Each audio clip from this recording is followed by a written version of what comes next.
ఒక పాప అయితే హాస్పిటల్లో నాది ఉన్నారు. ఇప్పుడు పాప పావని ఉంది. అంటే మీ ఇక్కడ ఉన్నటువంటి మీ తండాలో వాళ్ళ ఫ్యామిలీ మెంబర్స్ మీరు ఎట్లా సపోర్ట్ చేస్తారు ఆ పిల్లలకి మరి? ఇప్పుడు సాయం చేయాలి మేడం, సాయం చేయాలి. ఇప్పుడు సాగు బతుకులా ఉంది ఆమె, అలా తండ్రి లేదు, మమ్మీ పోయింది, ఆయన కూడా జైలుపోయారు. ఎవరు అన్నతను ఎవరు ఈరా చూస్తారు, రేపు చూస్తారు, రేపు తిడతాడు మనకు. ఎవరైనా ఏం రోజులు అన్నం పెడతారు, ఒక్క రోజు పెడతారు. హే నీ అమ్మ లేదు, ఎక్కడైనా తిరుగుపోర్రి, ఎక్కడన్నా సావురి అని అంటారు మేడం. కానీ ఆయనకి ఊరి శిక్ష వేయాలి. ఆయన ఊరి శిక్ష సాలే ఆయన సావాలి. అంటే వీళ్ళకి ఎన్ని సంవత్సరాలు అవుతుంది పెళ్ళయి? దాదాపు వీళ్ళకు 10-15 సంవత్సరాలు అవుతుంది.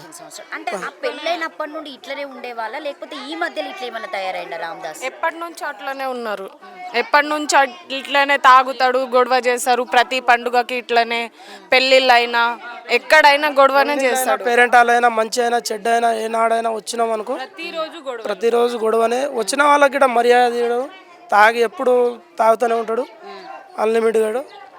మళ్ళీ మద్యం మత్తులోనే ఉంటాడు. కానీ అంటే లేచినప్పటి నుండి పడుకునేంత వరకు తాగడం, ఇంకా తాగడం, కాటన్ మిల్లో వర్క్ చేయడం, పిఎఫ్ పైసలు పడంగానే ఆ పైసలు విత్డ్రా తీసుకొని ఆ పైసలు తీసుకొని మళ్ళీ ఇంట్లో గిట్ట ఇచ్చేటోడు కాదు.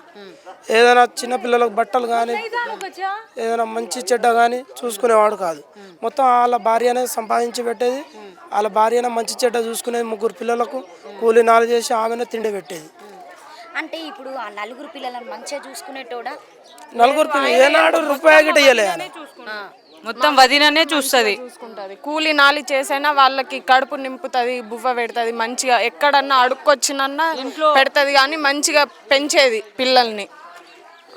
వాడేం పని చేయడు, కూలీ చేస్తుంది, కూలి పని చేస్తుంది. పనికి వెళ్తుంది, ప్రతిరోజు పనికి వెళ్తుంది. ఆ రోజు చనిపోయిన రోజు కూడా ఈ పనికి వెళ్ళింది, పనికి వెళ్ళి వచ్చింది.